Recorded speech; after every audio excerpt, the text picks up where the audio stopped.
Salam, İnkişafdasan verilişindəyik. Bugün yenə çox aktual və düşündürücü bir mövzunu müzakirə edəcəyik. Yeni iş modelləri, liderlikdə yeni dövr və startaplar. Dəyişən dünyada hansı iş modelləri tarixə qovuşur və hansı iş modelləri gələcəyin qapılarını açır? Liderlikdə nə dəyişir? Startaplar hansı yollarda azmamalıdırlar? Bu və ya digər sualları bugün qonaqlarımızla cavablandıracağıq.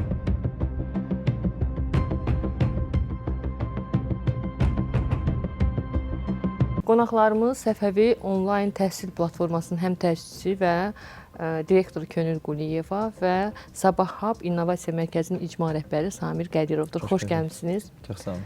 Xoş gördük. Xoş gördük. İlk sualım ənənəvi iş modelləri ilə bağlı olacaq. Ənənəvi iş modelləri sürətlə dəyişir, bilirik. Yeni iş modelləri gəlir.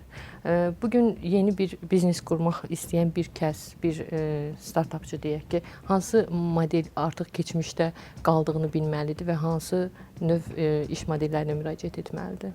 İstəyirsiniz mən başlayayım. Mən ümumiyyətlə bu sahədə, hətta belə deyim də, universitetlərdə dərslər də keçirirəm, sahibkarlığa başlanğıc dərsləri keçirirəm və bu reallıqdır ki, artıq bizim aldığımız təhsildə, bizim aldığımız təcrübə ilə eyni səviyyədə hal-hazırda əgər gənclər təhsil alacaqlarsa, təcrübə əldə edəcəklərsə, həmin işləri həmin uğurları əldə edə bilməyəcəklər. Artıq dövran, tələb elə formalaşıb ki, çox yüksək həm bilik səviyyəsi, həm də təcrübəyə ehtiyac var və yeni sahələr dedikdə biz əsasən 3 hazırki gələcəyin sahəsini nəzərdən keçirə bilərik. Bu kosmik vəzifələrdir, hansılar ki formalaşacaq, elektron texnologiyaların inkişafı, yaşıl texnologiyaların inkişafı və təbii ki startaplardır, hansı ki yenə də 10 il əvvəlki ilə, indiki ilin arasında çox böyük bir fərq var.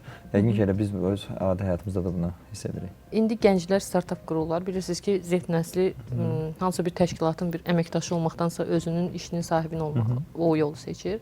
Və onlar bu iş qurarkən, yəni bir startap yaradarkən hansı iş modellərini üst tutmalıdırlar? Yəni onlar nəyi gələcəyin açarı hesab etməlidirlər? Əslində mən istəyirəm ki, bu sualıma cavabı McKinsey-nin araşdırması ilə başlayayım. Hansı ki, McKinsey-nin araşdırmasına görə onlar iddia edirlər ki, artıq 2025-in sonuna qədər 20% belə deyək, bizneslər 20%-i onlar hibrid və freelance iş modeli ilə işləyəcəklər. Bu da ciddi bir rəqəmdir. Əslində dünyanın heç vaxt tanış olmadığı, onlara heç də yaxın olmayan bir modeldir freelance və yaxud da hibrid şəkildə işləmək. Amma hazırda pandemiyadan sonra xüsusən də bu həm şirkətlər üçün faydalı, biraz maliyyə cəhətdən faydalı bir model idi, həm də əməkdaşlar üçün məsafədən iş ən uyğun və ideal işlərdən biridir. Təbii ki, yeni gələn nəsil də, bilirsiniz ki, neo nəsil, hansı ki, onlar mobil, çevikdirlər, onlar hansı bir ofisdə 9-6 sistemini işlətmək, hətta deyərdim günah hesab ediləcək. Çünki yeni nəsil buna uyğun deyil. Və beləliklə də təbii ki, müəssisələr, korporasiyalar əməkdaş tapılmasında, əməkdaş toplanmasında çətinlik çəkəcəklər. Amma mən deyərdim ki, pandemiyadan sonra bir sıra müəssisələr öz strategiyasını dəyişdilər. Mən xüsusilə də bunu Avropada bir neçə startapları, şirkətləri, böyük korporasiyalar misal gətirə bilərəm. Real olaraq onlar yeni bir belə təbliğat, təşviqat işləri apardılar ki, necə edək işçiləri ofisə cəlb eləyək. Çünki bəli, ofisdə birlikdə bir emosional bağ yaranır komanda arasında. İnformasiya daha sürətli axın edir. Hər hansı bir nəticə yönümlü işləri görmək daha rahatdır. Nəinki məsafədən. Baxmayaraq ki, deadline-lar orada, baxmayaraq ki, nəticə yönümlü, tutaq ki, konkret agile işlər görünür. Amma yenə də müəssisə daxilində, bir komanda daxilində birlikdə görülən işin effektini vermir məsafədən iş. Və ona görə də şirkətlər baxmayaraq ki, hər hansı bir xərclərdən azad olurlar məsafəli işçini işlətməklə, belə deyək, əməkdaşlıq etməklə. Amma onlar əlavə vəsait xərcləməklə işçilər motivasiya edirlər. Buna misal olaraq iş yerlərində asudə vaxtını səmərəli keçirmək üçün oyun zallarının yaradılması, meyvə saatlarının belə deyək də formalaşdırılması, bunlar yeni idi, amma bir motivasiya modeli olaraq bir sıra şirkətlərin belə deyək də iş prinsiplərindən girmiş oldu ki, işçiləri şirkətə cəlb eləsinlər. Amma təbii ki, bu 20% McKinsey-nin ərsəyə gətirdiyi 20% illərlə artacaq.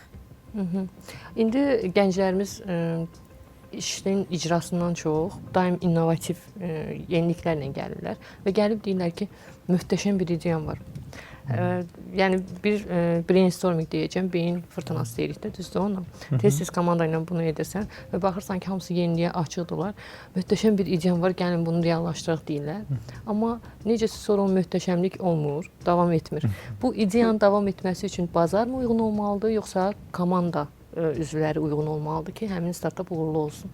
Çox əksinə aktual məsələyə toxundunuz və bu bizim yaralı yerimizdən biridir. Yəni bu reallıqdır ki, bütün startaplarda, bu bəlkə də Azərbaycanla bağlı bir benchmark deyil də, nümunə deyil. Bütün startaplarda ən böyük startapın uğursuz olmasının səbəbi, failin səbəbi ilk növbədə ideyaya olmayan ehtiyacdır. İkinci növbədə isə komandanın zəifliyidir. Yəni biz ümumi statistikalara baxsaq, ən çox startaplar nəyə görə bağlanır? Çünki onların möhtəşəm ideyası var, hansı ki, heç bir bazarı yoxdur. Və ikinci məsələsi nədir? Bəlkə də yenə də möhtəşəm ideyadır, hansı ki, bazarı da var, amma komandası güclüdür. Yəni bu iki məsələ, hər ikisi yetərincə aktualdır. Orada məsələ nədən ibarətdir? İnsanlar öz ideyasından yanırlar. Hər zaman düşünürlər ki, bu möhtəşəm ideya partladacaq da, şəhərə çıxacaq, bütün dünyaya fəth edəcək, çoxlu pul gətirəcək və s. Amma araşdırma tərəfinə etmirlər. Bu reallıqdır ki, əgər güclü problem validation olmursa, problemin araşdırılması olmursa və konkret fokus insanlarla görüşülüb o problemlər, belə deyim də, o problemlərin həlləri müzakirə olunmursa, son nəticədə o məhsulun uğur qazanması çox çətin əmələ gəlir və bu etmədikdən sonra, müəyyən bir belə vaxt uzandıqdan sonra, hansı bir işlər görüldükdən sonra, həmin komanda bunu anlayanda, görəndə ki, artıq bazara çıxıblar və ehtiyac yoxdur və yaxud da əksinə artıq komanda başlayır dağılışmağa ki, çünki dediyim kimi də o motivasiyasızlıq azalmağa başlayır. Bu son nəticədə uğursuzluğa gətirib çıxardır. Ona görə bu hər iki göstərici yetərincə vacib, bəlkə də ümumi siyahıda ən vacib iki göstəricilərdən biridir. Gönül xanım, siz necə düşünürsünüz? Bir startap təşkilatçısı olaraq. Bəli, komanda çox önəmlidir. Və startap icmasında, həmkarım da məni təsdiqləyər, komanda quruculuğu ən çətin işlərdən biridir. Çox yaxşı mütəxəssis ola bilər, işçilər ola bilər, əmək bazarında da kadr bolluğundan da əziyyət çəkmərik. Amma onları birləşdirib bir komandada saxlamaq, bu özü bir əlavə səriştə tələb edir qurucu üçün. Mən nə qədər startap ideyaları görmüşəm ki, onlar super, hər şey əla, maliyyə də cəlb eləyir, amma gəlir komandasını saxlaya bilmir. Deməli, vəsait orada əsas rol oynamır. Mən özüm korporativ sektorda 10 ilə qədər bir təcrübəm var və ümumiyyətlə korporativləşmədə təcrübəmi bəlkə olması hazırda komanda quruculuğuma mənə çox kömək edir. Ki bir belə deyək də icma aktivistlərindən bir nəfər mənə dedi ki, Könxan, bunun sirrini paylaşa bilərsiniz, sizin komanda maşallah, yəni çox orada dəyişikliklər görmürük, çünki izləyirlər bizim şirkətimizi, əməkdaşlarımızı. Bunun sirri nədir? Mən bəlkə də biraz ənənəvi idarə etmədən də istifadə edirəm. Düşünürəm ki, işçiyə çoxlu vəd verib, ona həvəsləndirib, motivasiya verib, gətirib komandaya salıb. Sonra da, çünki startap enişli yoxuşludur. Onun hər zaman fərqli uğurları və uğursuzluqları olacaq. Komandanı elə formalaşdırmaq lazım ki, o sənin həm uğursuz dönəmində səninlə birlikdə çalışmağa meyilli olmalıdır və buna hazır olmalıdır. Və eyni zamanda sənin uğurlarına da şərik olmağı bacarmalıdır. Sənin dediyim, yəni biznesin söhbət gedir. Ona görə də mən komandamda bu layihəliyə çox önəm verirəm. Tutaq ki, onlara çox bəlkə də yüksək maaş vermirəm ki, əmək bazarında, amma maksimum dərəcədə çalışıram ki, onlara təmin edəcək bir maaş verim, amma stabil maaş verim. Maaşların, əmək haqqlarını kəsməyim, ta ki, onların şəxsi inkişafına zaman ayırım. Mənə görə şirkət üçün, xüsusilə də startap üçün bu yanaşma ən ideal bir yanaşmadır. Bir də təbii ki, bəlkə mənim ola bilər təcrübəm burada əsas rol oynayır. Hansı ki, talantın idarə edilməsi üzrə indi mənim təcrübəm var. 6 ilə qədər bilirsiniz ki, universitetdə mən karyera planlaması və inkişafı kafedrasına dərs demişəm. Yumşaq bacarıqlar, təşkilati bacarıqlar üzrə təlimlər verirəm və buradan irəli gələrək mən öz əməkdaşlarımı da elə formalaşdırmağa çalışıram ki, onlar sıfırdan götürüb orada yetişdiririk. Yəni birbaşa olaraq komandanın içərisində ona formalaşır. Amma hazır kadrı bir startap götürüb ona əməkdaş kimi saxlaması böyük bir maliyyə tələb eləyir, büdcə tələb eləyir. Və ümumiyyətlə ideyalara gəldikdə isə təbii ki, ideyalar bol ola bilər. Mən düşünürəm ki, yenə bir Y Kombinatorun təsisçilərinin bir fikri ilə istəyirəm bu fikri suala da cavablandırım. Hansı ki, onlar deyirlər ki, ideyanın möhtəşəm olmasına çox da gərək yoxdur. Sənin çox yaxşı komandan varsa, zəif ideyanı belə nə zamansa möhtəşəm edəcək. Instagram misalı. Instagram yarananda necə idi? Bir startap kimi yaranmışdı. Hansı ki, lokasiyaları tapmaq kiçik bir ideya ilə yaranmışdı. Amma hazırda sonra başladılar ki, yox, əhalinin, yəni insanların ehtiyacı nədir? Şəkil yerləşdirmək istəyirlər. Onlar olduğu məkanın şəklini yerləşdirsin.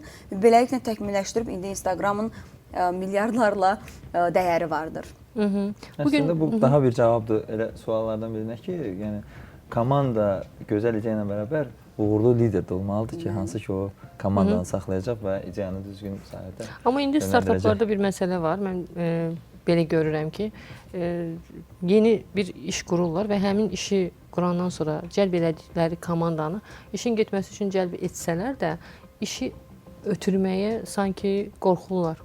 Yəni delegasiya problemi yaşayırlar. Bu da hardasa gəlib onların uğursuzluğuna səbəb olur. Ümumiyyətlə onlar bu delegasiya problemini aradan qaldırmaq üçün nə edə bilərlər? Əslində mənim məsləhətim nədən ibarətdir? Öz təcrübəmdən yenə də deyəcəm. Mən 5 startup indiyə kimi formalaşdırmışam, bazara çıxmışam. 2 failim olub, birini hətta belə deyim də sata bilmişəm proyektimin və hal-hazırda ikisi ilə belə davam edirəm və bu reallıqdır ki, əgər sizin innovativ hansısa bir ideyanız varsa, bu yalnız sizdə qalıb yekunlaşmamalı. Hətta startapların belə deyim də inkişaf məqsədlərindən biri də exit etməkdir, satış etməkdir və ideyanı belə deyim də hansı bir daha böyük quruma və s. satmaqdır. O baxımdan bu biznesdir. Onu sən öz övladın kimi baxmamalısan. Ona bir düz deyə inkişaf edəndə bu mütləq lazımdır ki, sən bunu çox yaxın qəbul edəsən və bütün motivasiyanla inkişaf edəsən, bütün komanda olaraq həmin o şirkətin belə deyim də inkişafına sərf edəsən, amma müəyyən bir səviyyədə bunu buraxmağı bacarmalısan. Bu istənilən ideyadır. Hətta biznes ümumiyyətlə qalsın qırağa, sosial məqsəd olsa belə, hansısa bir dəstək olsa belə, hansısa bir dövrdən sonra onu buraxmağı bacarmalısan. Bu ən əsas belə deyim də göstəricidir bu baxımdan ki, sabah o məsələlər yaranmasın. Çünki bu reallıqdır ki, biz öz belə deyim də həyat təcrübəmizdə də görmüşük ki, müəyyən dövrdən sonra layihənin co-founderı çıxandan sonra o layihə başlayıb zəifləməyə və yaxud da ümumiyyətlə bağlanmağa və s. Bu hadisələrin baş verməməsi üçün bir nəsil formalaşdırma lazımdır, ötürmək lazımdır ideyaları ki, bəlkə də o ideya tam elə olduğu kimi olmayacaq, biraz dəyişiləcək, amma yeni bir nəsil gələcək, hansı ki onu davam etdirir. Sizcə Könül xanım Səfəvi platformasına Könül xanım gedərsə, platforma yenə davam edər işləməyə? Əslində biznesdə belə bir deyim var. O biznes uğurlu biznesdir ki, onun qurucusu rəhbəri olmadan ora işləsin. Yəni davamlı şəkildə rəhbər o biznesin və prosesin içindədirsə, deməli sistem nədirsə orada xəta vardır. Çünki bir nəfərdən mono idarə olmamalıdır və mono, yəni solo da olmamalıdır belə deyim.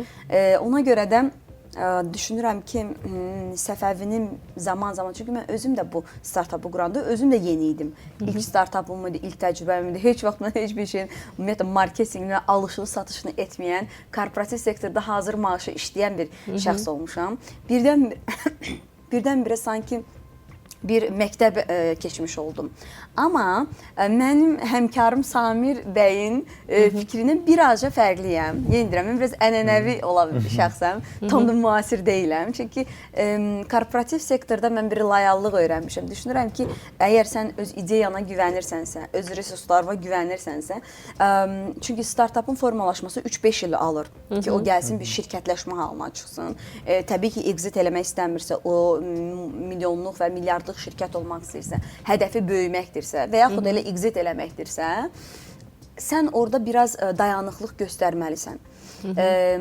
Əgər bir ümid varsa da, mən düşünürəm ki, o ümidə görə mübarizə aparmağa dəyər ki, məsələn, buna misal nə qədər şirkətlər var, hansı ki, onlar zamanında uğursuzluq düçar olduğu zaman necə deyərlər, vazgeçsəydilər, bugün onlar milyardlıq şirkətlərə sahib olmazdı.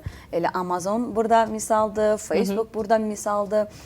Hansı ki, buna misal bizim tanımadığımız Spotify-dır və s. Music-ın özü olsun. Yaradılmış da elə belə bir oyun platforması kimi. Sonradan yəni fail olmaq üzrə idi. Sonra ideya dəyişdi. İndi çox yaxşı layihələrin idarə olunması platformasıdır. Şirkətlər, startaplar oradan istifadə edir. Mən yanılırım, yoxsa cavab almadım ki, xanım getsə Səfəvi işləyəcək, yoxsa şey. Onu gəlin biraz strategik də yanaşaq. Təbii ki, mənim məqsədim tamamilə şirkətimi satıb uzaqlaşmaqdırsa bu işdən, mən elə bir sistem qurmalıyam ki, o mənsiz işləsin. Çünki satacağım investora, yatırımcıya və yaxud da hər hansı bir şirkətə İşləyən bir biraz o platforma biznes verməlisən. etikası baxımından, bəli, səndən asılı olmayan bir hazır sistem verməlisən, biznes qrup verməlisən. Onun işlədib işləməməyə onun özünə qalıbdır, qarşı tərəfin. Amma mən düşünürəm ki, axı mənim niyyətim indiki dövr üçün bu deyil, şirkəti həqiqətən də qloballaşdırmaqdırsa niyyətim. Orada mənə və mənim qurucularıma ehtiyac var deyə düşünürəm. Və ki, belə də olmalıdır. Amma Yəni satış hədəfli çıxmamısınız da bu yola, düzdür? Öz şəxsi biznesinizi qurmaq üçün. Bəli. Və indi mən onu da deyəcəm. Çünki yatırımcıların və investorların diqqət etdiyi əsas məqam odur. Onlar ideyaya, biznesə deyil. Onlar qurucuya, yəni human capital deyirlər buna, insan kapitalına yatırım edirlər. Yəni kadra yatırım edir əslində bir çox investorlarda. Tutaq ki, orada bir təcrübəli, bacarıqlı, bu işi bilən qurucu görürsə, ona görə yatırım edir. Məsələn, nə qədər çox gənclər var ki, möhtəşəm parlaq ideyalar var, amma investisiya tapmaqda çətinlik çəkir. Niyə? Çünki onlar özlərini ifadə etmək, inandırmaq və s. periodu keçmiş olur bir çoxum əslində. Dünyada buna misal nə qədər elə belə deyək də gənclər var. Amma müəyyən dövrdən sonra o ideya ilə buraxmağı bacarmaq lazımdır. Amma doğrudan çox yaxşı bir sözsüzdür. Bu 3 gün sonra deyil, bu bəlkə də 10 il sonra ola bilər, 20 il sonra ola bilər. Bunun bir modeli formalaşdırılmalıdır. Yəni mən çünki bu mövzunu dəfələrlə müzakirə eləmişik, bu gün də öncəki verilişdə də müzakirə elədik. Yəni hər kəs ideyaya övladı kimi yanaşır, onu itirməkdən qorxur. Və o da bu ideyadır. Övlad deyil. İdeya deyil, bu biznesdir. Mən artıq buna biznes təfəkkürü ilə baxdığım üçün təbii ki, reseptimi orada xüsusilik edən, o biznesin idarə edilməsini belə deyək ki, xüsusiləşdirən tutaq ki, Könül Quliyeva faktorudur. Mən belə yanaşıram. Niyə? Biraz öncə qeyd etdiyim kimi, hansı ki, mənim hər hansı bir o komanda quruculuğu və onu idarə etmə bacarığım olmasaydı, bugün o komandanın formalaşması, bugün o layihənin davamlılığı bəlkə də sual altında olardım. Məsələ budur. O ekranın orada durması sizi çaşdırmır ki, orada çox baxırsınız, ona görə deyirəm. Məndən çox orada baxırsınız, ona görə. Samir müəllim, nəyi öyrənmək istəyərdik? Deməli, startaplar indi daha çox qurulur abunəlik sistemi üzərindən, onlayn platformalar üzərindən. Son zamanlar isə bir də süni zəka əsaslı proqram təminatları hazırlayırlar. Sizcə yaxın gələcəkdə bunların hansı qalacaq, hansıları çıxacaq? Bu realitetdəki trendlər üzrə əlbəttə ki, hər zaman bu startapların formalaşması dəyişilir. Əvvəllər, bəlkə də bir 3 il, 5 il əvvəl hansısa ənənəvi xidmətlərin elektronlaşması trenddə idisə, biz misal üçün əvvəllər əl eləyib taksi çağırırdıq, indi artıq taksini onlayn sifariş veririk və yaxud da gedirdik restoranda otururduq ki, bizə xidmət eləsinlər, amma indi hər şeyi onlayn sifariş verə bilirik və bu xidmətlərin onlaynlaşması trenddə idi. Ondan sonra hətta arada bir augmented reality, artırılmış reallıqlar başladı maraqlı olmağa insanlar üçün müxtəlif həm reklam xarakterli, həm bu daşınmaz əmlakla ilə bağlı çoxlu proyektlər başladı işləməyə. Hal-hazırda bizim trendimiz AI-dır, süni intellektdir, bu ilə bağlı dövlət proqramı formalaşdırılıb, bu ilə bağlı bütün dünyada artıq 10 ilə yaxındır işlər gedir və süni intellekt artıq həyatımızın bir hissəsi olmağa yenə də başlayır. Necə ki, dediyim kimi, taksinin onlayn sifarişi başlayıb həyatımızın bir hissəsi olmağa, həmin şəkildə də AI və ümumiyyətlə də bu abunəlik formatları başlayıb həyatımızın bir hissəsi olmağa. Sadəcə olaraq əgər düşünsək ki, bunun üzərində fokuslamağa dəyərmi ya yox, mən düşünürəm ki, biz artıq hətta belə deyim də 1-2 il buna da gecikmişik və biz artıq növbəti step barəsində düşünməliyik. Hal-hazırda inkişafda olan sahələrlə düşünməliyik ki, onlara indi başlayaq ki, 3 ildən, 5 ildən sonra həmin sahədə trendsetter olaq. Yəni trend yarada bilək. Hansı ki, hal-hazırda AI artıq trenddir, amma başlayıb 2018-ci, 2019-cu ildə formalaşmağa.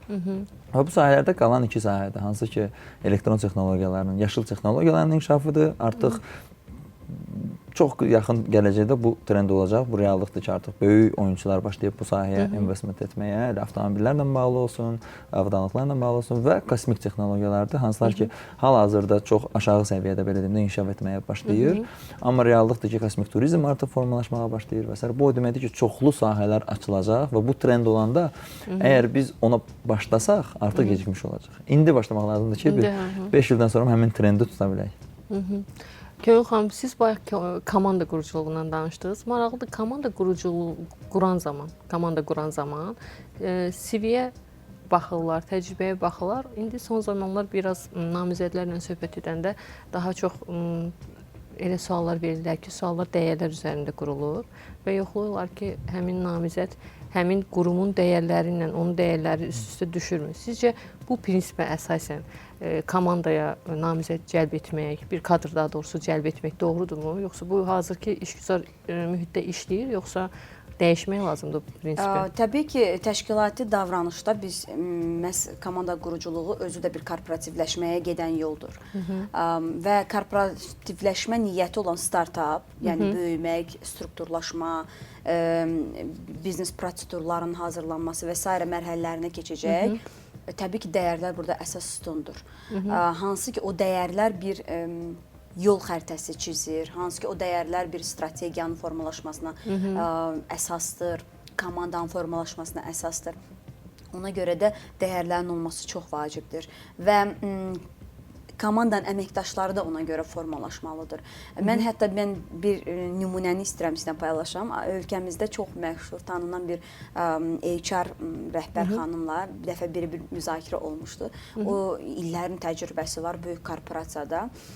Deyir ki, biz yeni təyinatlar edirik. Mən real nümunədən deyim ki, daha maraqlı olsun və aydın olsun. Deməli, biz yeni təyinatlar edirik, rəhbər şəxslər, yeni əməkdaşlar və s. Gətirmişik, güvəndiyimiz, potensialına bələd olduğumuz bir rəhbər şəxs gətirmişik. Amma nədirsə komanda onu qəbul edə bilmir. Orada bir təzad yaranır. Komanda gözəl komandadır, rəhbər şəxs də gözəl, yəni keyfiyyətli şəxsdir.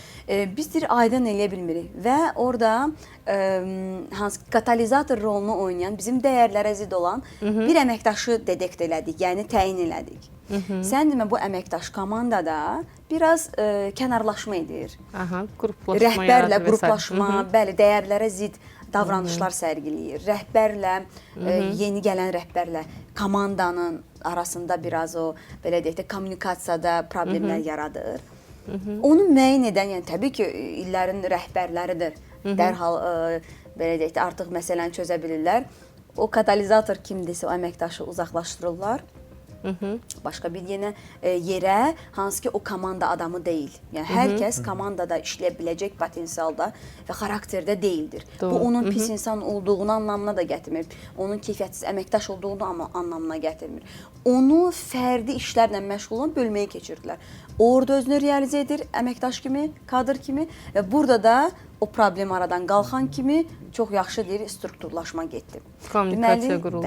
Bəli. Potensialı müəyyən edib, ona uyğun onu yönləndirib. Yəni, dəyərlər fərqli olanda komandada, o komandanın inkişafında ciddi problemlər yaranır. Çünki vizyon fərqlidir, hədəf fərqlidir, istəklər, maraqlar fərqlidir, dəyərlər fərqlidir yenə də və ona görə də o komandaya maksimum dəstək ver, maksimum şərait yarat, yenə də orada bir çətinlik və yəni axsama mümkün olacaqdır. Ona görə də dəyərlər mənə görə çox önəmlidir. Bu sualla bağlı istəyərdim mən də öz fikrimi bildirim. Biraz mən başqa açıdan baxmaq istəyirəm məsələyə.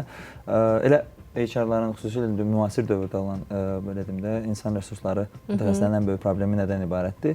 İşçilərin çox tez iş yerini dəyişməsi ilə bağlıdır. Bu da reallıqdır ki, artıq mobil həyatda yaşayırıq, istəyirik daha çoxuna nail olaq, tez nail olaq. Çünki əvvəllər bizim dövrümüzdə mən ilk dəfə internetə daxil olanda bizim sürət 56 kilobit idi. Amma indi internetlər gigabitlərlə hesablanır və artıq gənclik çox sürətli inkişaf etməyə həvəslidir və bunlarda o imkanlar da var həqiqətən. Bu reallıqdır ki, ən böyük problemlərdən biri turnoverda işçilərin belə deyim də iş yerini tərk etməsidir, yeni imkanlar üçün yeni yerlərə keçməsidir, tez-tez dəyişməsidir və s. Əgər burada biz 10 il əvvəl həmin o statistikanı hardasa ortalama 5-6 ay sayırdıqsa, indi 2 aya, 3 aya heç probationa keçməmiş, belə yoxlama müddətini bitməmiş işini dəyişən insanlara daha çox başlayır rastlaşmağa və çox tez-tez insanlar başlayır işlərini dəyişməyə, gənclər xüsusilə.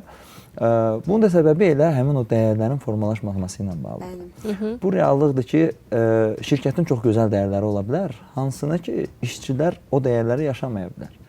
Ola bilərmi ki, onu rəhbər aşılaya bilmir əməkdaşın? Bəli. Elə məsələ o ilə əlaqədardır. Mən əslində burada rəhbər şəxsləri və yaxud da şirkəti günahlandırmaq istəmirəm. Daha çox işçilərə bir mesaj vermək istəyirəm. Gələcək potensial iş axtaran insanlara mesaj vermək istəyirəm ki, iş sadəcə maaş qazanmaq üçün, pul qazanmaq və tələbatlarınızı yerinə yetirmək üçün olan bir yer deyil. Bu reallıqdır ki, sizin gələcəyiniz bundan asılıdır və müəyyən bir şəkildə hansısa bu işə sadəcə belə deyim də, maaş gözü ilə yox, həm də dəyər qata biləcəyiniz bir yer kimi baxmaq lazımdır ki, bir, sən orada daha uğurlu olasan, 2 aydan, 3 aydan bir yenidən adaptasiyalara, yenidən belə deyim də iş axtarmağa, yenidən böyük, daha yaxşı maaş axtarmağa çalışmayasan. 3, ən əsası elə istədiyin məqsədlərə də nail ola biləsən. Çünki bu reallıqdır ki, əgər uğurlu şirkət, uğurlu işçini qəbul edirsə, o istəyəcək ki, onu inkişaf elətdirsin, qabağa aparsın, daha yaxşı belə deyim də iş şəraiti versin və s. Və bu ilk növbədə dəyərlərdən asılıdır. Dəyərlərin formalaşmasından yox, dəyərlərin qəbul olunmasından və riayət olunmasından. İndi müasir dövrdə proseslər elə gedir ki, nədənsə hər şey təcili gəlir. Yəqin bunu siz də hiss etmişsiniz. Təcili bunu etməliyik. Təcili bu məsələ həll olunmalıdır. Artıq gecikir. Çünki ani, məsələn, süni zəka necə daxil oldu həyatımıza? Belə yatdıq, durduq ki, süni zəka var. Süni zəka əslində çoxdan daxil olmuşdur ki, deyək ki, ChatGPT. Yatdıq, durduq ki, ChatGPT var və başladıq tez ondan istifadə etməyə öyrənməyə. Çünki gecikməkdən qorxuruq. Uyğunlaşa bilməməkdən qorxuruq. Amma bu çeviklik, bu şəffaflıq bütün liderlər deyil, amma bəzən tətbiq olunmur. Tətbiq olunduğu zaman da işgüzar mühitdə sanki qeyri-sabitlik yaranır. Bu sabitliyi qorumaq üçün nələr edirsiniz, hansı çətinlikləri yaşayırsınız? İstəyirəm ki, bir təcrübəni bölüşüm sizlə. Bilirsiniz ki, son 10 ildir ölkəmizdə əsasən dövlət və iri müəssisələrdə, özəl müəssisələrdə agile management deyə bir termin gəldi. Yanaşma hansı ki, çevik idarə etmə. Çevik idarə etmə avtomatlaşdırma, proseslərin avtomatlaşdırmasını sövq edirdi, əməkdaşların özünün çevik qərar vermə, çevik davranmasını sövq edirdi, elə rəhbərlərin özlərinin belə çevik qərarlar verməsinə sövq edir və proseslərin özünü avtomatlaşdırma məsələsində, məsələn, mən özümün izlədiyim qədərilə, elə gördüyüm qədərilə bizim dövlət strukturlarında və xüsusən də belə deyək də, biraz yaşlı nəsillərdə bu proses ləng gedirdi. Yəni, qəbul eləyir, hər kəs anlayır ki, bunu etməliyik, proses avtomatlaşdırmalıdır, orada ta ki, insan faktoru azalmalıdır, bürokratik əngəllər aradan qalxmalıdır, ta ki, sənət dövriyyəsi tamamən insan faktoru olmadan rahat bir çağ şəklində dönməlidir və s. Amma insanlar sanki buna hazır deyil. Mən özüm də bilirsiniz ki, şəxsi inkişaf üzrə həm layihələrim var, həm təlimlər keçirəm və gəldiyim qənaət budur ki, region olaraq bizim region, bizim coğrafiyamızın insanları belə deyək də, rəqəmsal bacarıqla, rəqəmsallaşmaya tam da o qədər meyilli deyil. Kimlər ki, Abşeron yarımadasında yaşayır, paytaxtda yaşayır, onlar bu dalğanın içindədir, sürətə qoşulub gedə bilir. Məsələn, rəqəmsallaşma ilə bağlı pandemiya dövründə bizim regionlarımızda nə qədər insanlar var ki, uyğunlaşa bilmirdi prosesə. Ərizəsini yazıb işdən çıxan nə qədər insan oldu? Ona görə adaptiv millət deyirik də. Bəli, o da nədən irəli gəlir? Biz yaradıcı, yəni istehsalçı təfəkkürdə deyilik. Biz ömür boyu Çin, belə deyək də, böyük İpək yolunun üzərində yerləşən ticari anlaşma bizim beynimiz ticarətə daha çox yatqındır. Ona görə də elə startapa gətirsəm, mən düşündüm ki, mənim öz elə Səfəvi əvvəl bizdə istehsal yönümlü idi. Yəni video dərsliklərin yaradılması istiqamətində biz xidmət də verirdik. Baxdım ki, elə xərcimiz, resursumuz, problemlər ancaq bura fokuslanır. Komanda ancaq istehsalatda daha çox itki veririk, qazancdan belə deyək, ziyadə. Və biz modeli təbii ki, Azərbaycan marketi üçün dəyişdik və inşallah yeni modellə, elə abunəlik modeli ilə və marketplace dediyimiz hansı ki, bazar prinsiplərinə, yəni rəqəmsal bazara keçirik. Çünki insanlar rəqəmsal bazarda özünü daha çox realizə edə bilir. Və həmkarımın dediyi, elə Samir bəyin dediyi çox gözəl bir ifadə var idi ki, biz araşdırmalıyıq ki, dünya hansı istiqamətə gedir? Yəni, dünya dediyim inkişaf etmiş ölkələr.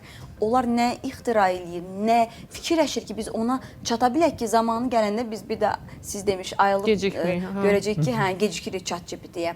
Biz ona gec qalmayaq. Amma təəssüf ki, bunun üçün biz nə etməliyik?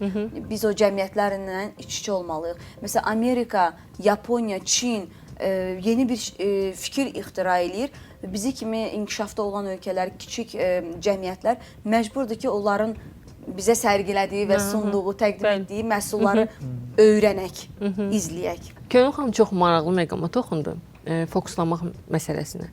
Yəni, startap yaradarkən startaplar bəzən bir çətinliklə üzləşirlər. Bir tərəfdən investor nəticə istəyir, pul istəyir. Komanda mənə motivasiya ver deyir, dəstək ver deyir.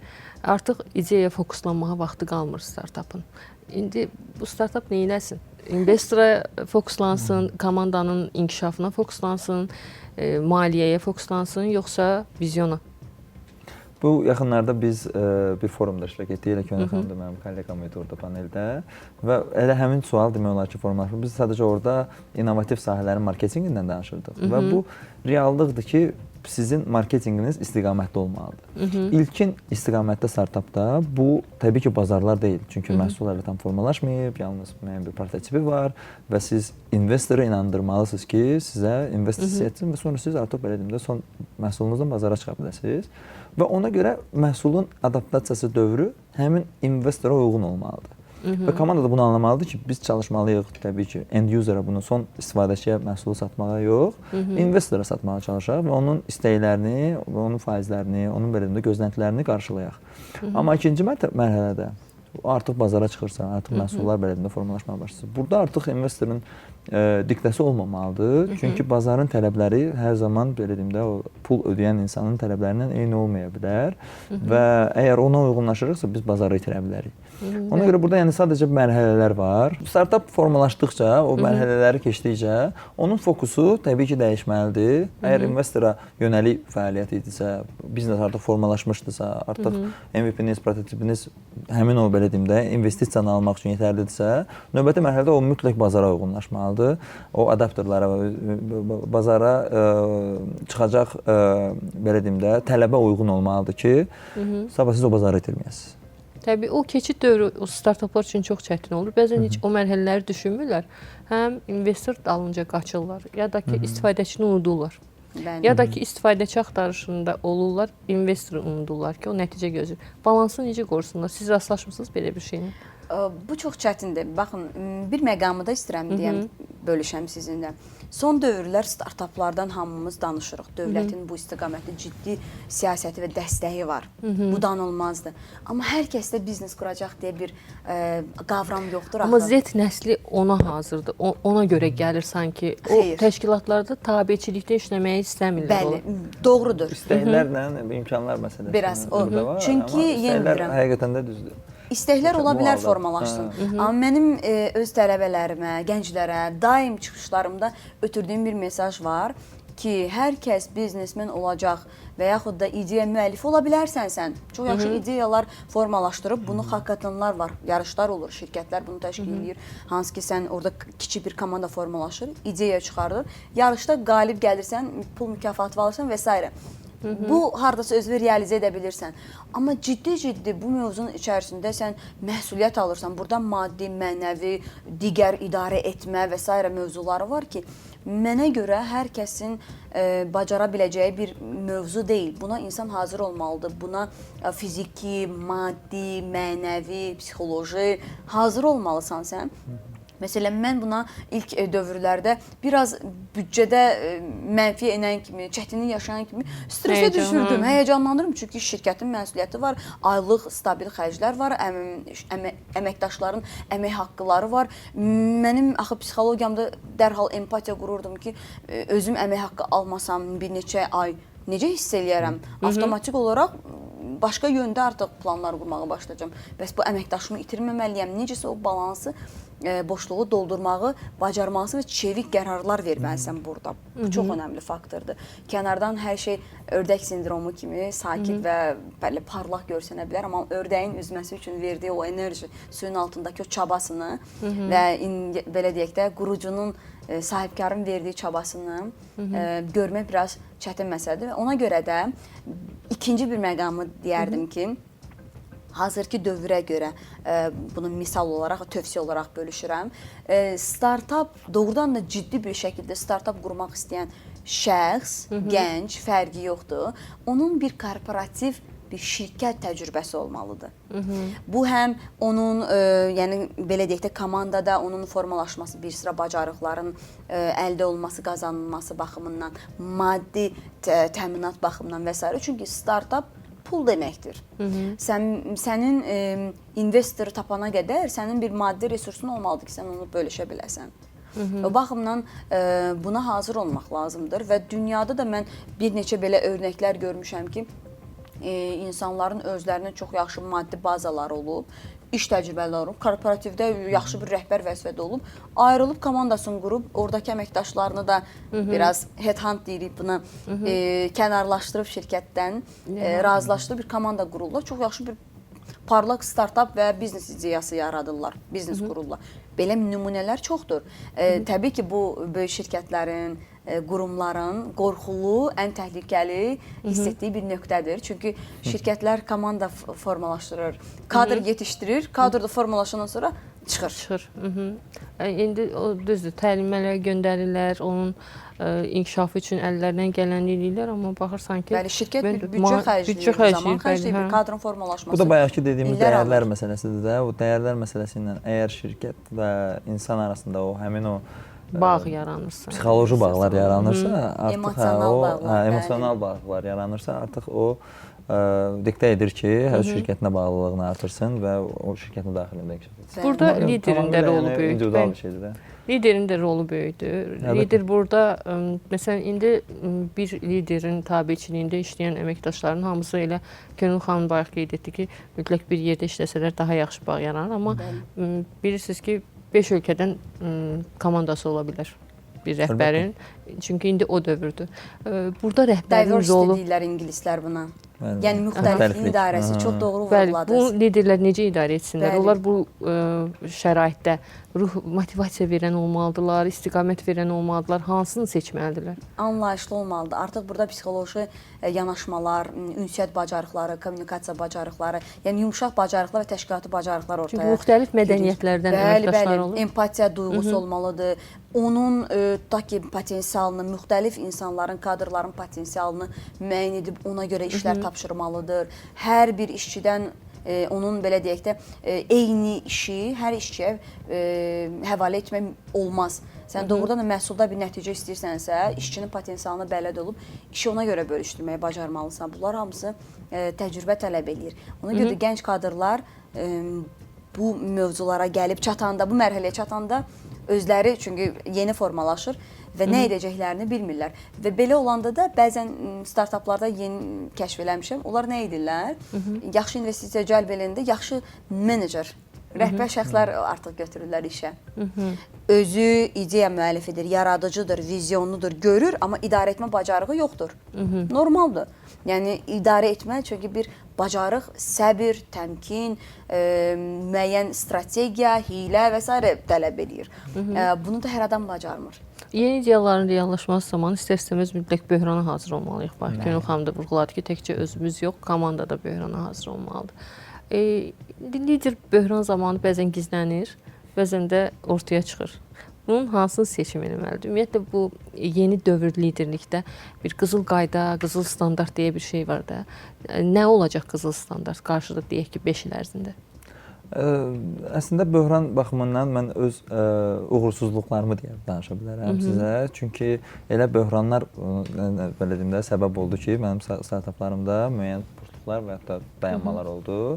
İlkin böhranım elə təcrübəsizliyimlə bağlı idi. İlk startapım, ikinci startapım belə deyim də paralel olaraq başladığım bir aktiv istirahət agentliyi müəyyən dövrdən sonra dayandı. Çünki mən elə lider olaraq düzgün qərarlar qəbul etmədim. Orada məsələ nə idi? Tamamilə individual problemlər idi və komandada qurduğumuz qrup insanlar dedilər ki, biz eyni dərəcəlidir, hətta sizdən yüksəyik və s. Və mən də dedim ki, bu ideyanın founderu mənəm, təsisçisi mənəm, amma biz burada rəhbər vəzifəsi elan etməmişik də. Yəni biz startapıq. Biz hələ müəyyən bir inkişaf dövrü keçməliyik və s. Orada artıq rəhbərlik məsələləri və s. Mən dedim ki, onda gəlin belə edək. Siz rəhbərsinizsə mən uzaqlaşıram bu işdən.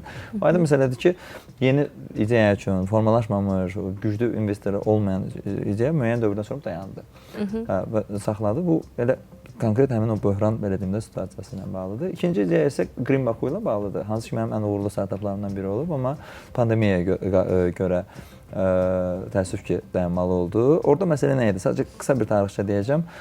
İdeyanı mən başlamışdım 2010-cu ildə. Əslində sosial bir proyekt kimi Bakı Xəzər dəniz sahillərinin təmizlənməsi təşəbbüsü ilə. Sonra artıq bunu biznesə çevirməyə başladıq və təkrar emal texnologiyalarını azbında təbliğ etməyə başladıq. Müxtəlif avadanlıqlar başladı satmağa. Təkrar emal kağızından banknotlar, dəftərxana məhsulları satırdı və yetərincə belə deyim, uğur qazanmağa başladıq. Hətta müəyyən bir dövrdə bu mənim aylıq qazancımı tam olaraq təmin edirdi. İndi pandemiyadan əvvəlki bu devalvasiyadan əvvəlki dövrdə çox yaxşı qazanc əldə edirdim. 400 manat, 600 manat, 800 manat. Yəni orta statistik Azərbaycanlıdan aldığım maaşdan yüksək alırdım. Qazanc əldə edirdim bir biznesmen sahibkar olaraq. Bir dövrdən sonra dediyim kimi ideyanı buraxmaq lazımdır və mən artıq ailə qurandan sonra düşündüm ki, startupla yox, corporate-də öz təcrübəmi Ailə bir startup dilə. İdeyamı ötürdüm qardaşıma və qardaşım artıq yüzlərlə yox, minlərlə başladı turnover etməyə. Daha böyük belə deyim, 10 dəfə elədi ki, proyekti böyütmüş oldu. Düzdür, manatın səviyyəsi biraz aşağı düşmüşdü və s. Amma yenə də proyekt artıq böyüdü. Nəyi dəyişdi ki elə? Yeni ideya gəldi, o artıq başqa cür yanaşma etməyə başladı. Facebook misalına bənzəyir, doğrudur. Və hətta mən sizə bir şey deyim, qardaşım da daha bir oğlan ötürdü, Nicat ötürdü və o artıq milyonlara qalxmağa başladı. Mən indi təbii ki, founder idim, müəyyən bir hissəm var idi, çox az hissəm hətta var idi, amma onlar öz həyatlarını hətta qururdular, avtomobil başladılar almağa, ev almağa və s. ora-bura. Amma həmin o böhran, belə deyim də, planı olmadığına görə 2020-ci ildə bilirsiniz də, pandemiyaya görə böyük, belə deyim də, fəaliyyətlər dayanmağa başladı. Biz Formula 1-in sifarişlərini əldə etmişdik, çox böyük sifarişlər əldə etmişdik, hansı ki, düşünürdük ki, bundan sonra bəlkə də bir level up da edəcəyik, artıq 10 milyonlara keçəcəyik, amma nə Formula 1 keçirildi, nə digər şirkətlər işləməyə başladı və bizim böhran planımız olmadığına görə, daha doğrusu indi o dövrdə olan idarəçilərin, şirkət də hətta bağlandı. Biz borclarla çıxmalı olduq. Biz neçə il avadanlığı satıb, belə deyim də, komandanın belə deyim də ayrılıb, o borcları bağladıq ki, insanlara borcumuz heç qalmasın. Çünki dediyim kimi də böyük sifarişlər, böyük hazırlıqlar görürsən və sonra da hamısı il yarımlıq, hətta 2 illik dayandı. Bu böhranlara hazırlığın konkret etalonu yoxdur. Amma mütləq bir strategiyalar formalaşdırmalıdır. Xüsusilə deyirəm də, bizim çox böyük bir, belə bütün elə bizneslər üçün bir soyuq duş oldu o pandemiya ki, adi vəziyyətdə biz evlərə qapana bilərik. Düzdür, bu bir neçə biznesə əksinə inkişaf kömək etdi. Hibrid bizneslərə və s. onlayn kommunikasiyalara, amma çoxlu bizneslərə, onun da içində Green Bakuya bağlanmasına səbəb oldu. Yəni, böhranın dəqiq şeyi yoxdur, aksiyomu yoxdur ki, bu şəkildə etsən, sən o böhrandan keçə biləcəksən. Müxtəlif ssenarilərə hazır olmaq lazım. Amma ənənəvi bizneslərdə biraz o fərqli olur, böhran prosesi. Zaman alır, amma startaplarda zaman almır. Ani qərar verə bilərsən ki, mənim startapım artıq uğurlu deyil, tutaq ki, dəyişməliyəm. Ya ideya dəyişməlidir. Ya yeni bir, belə deyək də, biznesə başlamalıyım. Çünki startap özü əsl biznesin başlanğıc mərhələsidir. Təşəbbüskar göstərsin. Yəni, ona görə startaplarda uğursuzluqdan danışanda dünya təcrübəsində insanlar deyirsən, uğursuz startapın yoxdur, deməli sən o qədər də təcrübəli deyilsən. Artıq belə yanaşırlar. Amma daha çox uğursuzluqdan danışdıqları üçün sanki gənclərdə bir qorxu yaranır. Görürsüz, uğurdan çox uğursuzluqdan danışırlar. TEDx formatında gəlirlər, hər kəs uğursuzluğunu danışır. Gənclərdə elə bir səhv etmə qorxusu, startupların dilindən desə fail qorxusu var ki, o dozanı düzgün tutmaq lazımdır. Yəni çox uğurdan da danışanda doğru deyil. Çox uğurdan danışanda hamı həvəslənir, gedir, deyirlər, əladır. Biz də qoşular. Amma uğursuzluqdan da danışanda demotivasiya olurlar. Amma aralarında söhbət zamanı çox rast gəlir. Risk etmək lazımdır. Mütləq risk etmək. Burada yəni risk almasan getməyəcək. Doğrudan da hardasa doğrudan risk almaq lazımdır. Bu risk almaq mədəniyyətini gənclərdə necə formalaşdıraq ki, onlar səhv etməkdən çəkinməsinlər? Çox elementar, aşağı yaş qruplarında maliyyə savadlılığı ilə başlaya bilərlər ki, çünki biznesin elə tərkibi də maliyyədir. Maliyyə savadlılığı vərdişləri formalaşan uşaq özü sərbəst qərarlar verir. Atıram, hər hansı bir büdcə formalaşdırırsınız uşaq üçün. O büdcədə uğurlu və uğursuz xərcləri olur. Aldığı hər hansı bir məhsulu bəyənə də bilir, bəyənməyə də bilir. Uşaqdır, yəni öz yeniyetmə uşaq təfəkkürü ilə o səhvlər elədikcə artıq onda bir vərdiş formalaşır. Bunlar ümumiyyətlə bu bacarıqlar hamısı bir vərdişdir. Zaman tələb eləyir. Bu zaman çərçivəsində də təbii ki, valideynlər, böyüklər dəstək olmalıdırlar övladlarına. Daha sonra öz təhsili ilə bağlı verilən qərarlar olsun, öz şəxsi istək və arzuları ilə bağlı verilən qərarlar olsun, övladlarımıza bu istiqamətdə vərdişləri formalaşdırmalıyıq ki, onlar uğursuz və uğurlu qərarın fərqini görə bilsinlər. Və beləliklə bir müddətdən sonra artıq onlar belə deyək də risk almaq vərdişi formalaşacaq onlarda ki, nə vaxtsa mən səhv qərar vermişəm, amma dünyanın sonu deyil. Nə valideynlərim mənə qarşı çıxıbdı bundan bağlı, tutaq ki, nə böyük itkilər vermişəm, amma daha yaxşısını da əldə etmişəm kimi bir fikir formalaşır psixoloji olaraq, şuuraltı. Məncə bu işdə ailədən başlanmalıdır. Həm də ki, əsas məsələ təcrübələri göstərmək olar, həyat təcrübələrini. Misal üçün, ən belə deyim də tanıdığımız ən məşhur təcrübələrin üzərindən keçəcəm. Angry Birds proyekti haqqında hamı bilir, bu oyundur, bəlkə dünyanın ən məşhur oyunlarından biridir. Ən sevimli oyundur deyək. Çox sevimli oyunlardan biridir. Hətta onu deyərdim ki, Angry Birds-ün qazancı heç oyunlardan çox onun adının satışı ilə bağlıdır. Filmlər çəkilir, oyuncaqlar düzəldilir, nə bilim, cürbəcür şoular olur və s.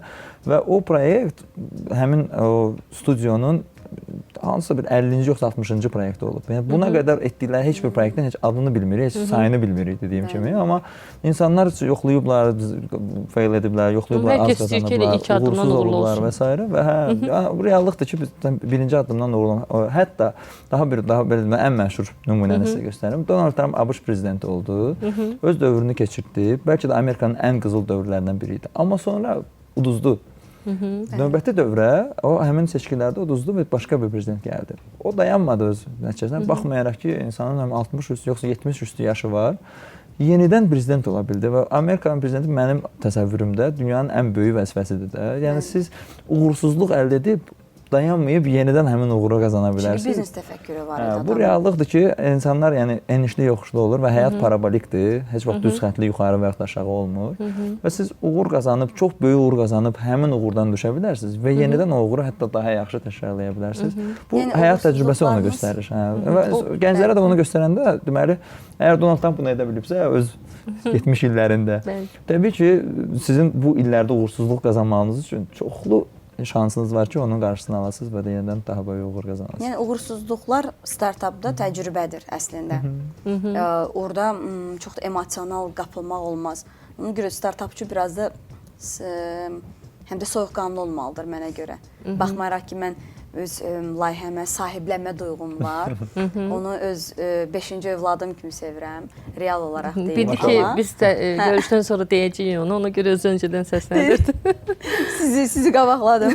Çünki mən doğrudan da indi övladım kimi bəsləməsəm ona sahiblənmə duyğu formalaşmaz. Çünki ona bir məsuliyyət yükləyirəm eyni zamanda özümə də. O startapın böyüməsinə. Çünki bir övlad özü də yatırımdır, startapdır övlad. Çünki biz ona qarşılıqsız olaraq bir xərc və enerji, sevgi paylaşırıq, veririk. İnvestisiya da o. Gələcəkdə o övladın, uğurlu övladın elə yetişməsi bizim üçün gələcək üçün bir belə də uğurlu yatırımlı nəticədir. İstənilən halda yaxşı vətəndaş kimi böyüyə bilər, istənilən halda yaxşı övlad kimi böyüyə bilər. Amma şirkət də o cürdür. Yəni bir də startapın həmişə deyirəm, ənənəvi biznes standartdır. Orada biznes yanaşması, nə bilim idarə edilməsi. Hazır bilirsən ki, sən yenilik eləsən ənənəvi biznesdə, orada bir yenilik gətirsən, mütləq sən bazarda seçiləcəksən, bir addım öndə olacaqsan, uğurlu olacaqsan, bu mütləqdir. Amma yenə də nəyisə satıb, sonda bir nəyisə alacaqsan ənənəvidə. Amma startap belə deyil. Startap bizi elə yerdə çaşdıra bilər. Elə yerdə gözləntilərimizi tamamən alt-üst edə bilər ki, axı belə deyildi deyə bilirsən. Çünki startap bir araşdırma mərhələsidir. Bəzən mən özüm platformamızda video dərsliklər başlayanda düşünürdüm ki, auditoriya ən çox istədiyim mövzu şəxsi inkişafla bağlıdır. Bir də ayıldım ki, yox, data analitika daha çox məşhurdur, ehtiyac var buna. Data analitika üzrə kurslar yaratdıq. Çox qısa bir müddətdə dayandı o kurslara ehtiyac. Çox qısa müddətdə. Son dövrlər astrologiya, nə bilim, numerologiya kimi yeni tendensiyalar çıxdı. Mənə dedilər ki, Kön xanım, siz platformanıza buna icazə verəcəksinizmi? Dedim ki, təhsil platforması, yəni coaching çıxdı, belə deyək də, müasir psixologiyadır. Coaching sessiyaları var, insanlara mentorluq vərdişləri formalaşdı, mentorluq xidmətləri göstərilir, deyilmi? Bunları siz yerləşdirəcəksiniz. Çünki auditoriya tələb eləyir. Üzrlü hesab eləyin, astrologiya kursunu, maliyyə kursundan daha çox alırlar bizdən. Amma ənənəvi... Mən biznes sahibi olaraq, mən məcburam ki, auditoriyada onun istədiyini verə bilim. Halbuki mənim bir qurucu kimi təfəkkürümdə bu yol verilməz idi. Amma startup yanaşmasında, mindsetində belə deyil. Sənə deyir ki, sən qurucu kimi tamam, sən müəyyən şeylərə qərar verirsən, amma əsas qərarı alıcı verir. Alıcı istəyinə uyğunlaşdırmalısan. Əslində ənənəvi bir ideyanın üzərinə, yəni yenilik əlavə eləyəndə də o uğur qazanır. Onu istər-istəməz ehtiyaca uyğun gətirməlisiniz. Mən bir forumda bunu eşitmişdim ki, Amazonda satış edən bir şirkət dini geyimlər üzərindən satış edirdi və dedi ki, biz gördük ki, aşağı düşüb, satış yoxdur və nə etdik? Qadın köynəklərinin düyməsində adətən düymənin bir hissəsi bilirsiniz açıq qalır, sancaqlayırlar xanımlar, məcbur qalırlar. Biz düymə sayını məsələn 7-dən 11-ə qaldırdıq, sıxlaşdırdıq, atdı, köynəyin alır. Sonra ətəkləri alan, ətəki geyinən dindar qadınlarda ayaqdan ətəyə qədər bir hissə açıq qalırdı. Bəli. Onu 10 sm uzatdıq və satış artdı. Adətən ruçkaların başında olan yay var. Risk almaq məsələsini fail, uğursuzluq məsələsinə misal olaraq da onu çəkmişdilər ki, həmin o yayı biraz basıb buraxanda o qalxıb və təkrar öz yerinə düşür. Amma dibinə qədər, nə qədər ki dərin basır, buraxırsan, yuxarı qalxır və uzaq məsafəyə düşür. Yəni bu da bir misal olmuşdu startaplara ki, yəni narahat olmayın. Nə qədər dibə düşsəz də daha yüksəyə qalxma ehtimalınız var. Sizin Trump üzərindən gətirdiyiniz misal kimi. Təşəkkür edirəm dəyərli fikirləriniz üçün. Bugün biz öyrəndik ki, hər şey dəyişir. Dünya dəyişir, liderlik dəyişir, amma dəyişməyən bir şey var. İnsanlar və onların ideyaları, innovativ ideyaları və yeni iş modelləri qurmaq, risk almaq və ideyaları və insanı mərkəzə qoymaq həm bugünün, həm də sabahın iş dünyasının əsas tələbləridir və inkişafda qalmaq isə uğurun əsas zəmanətidir. İnkişafda qalın, gələn görüşlərə dək.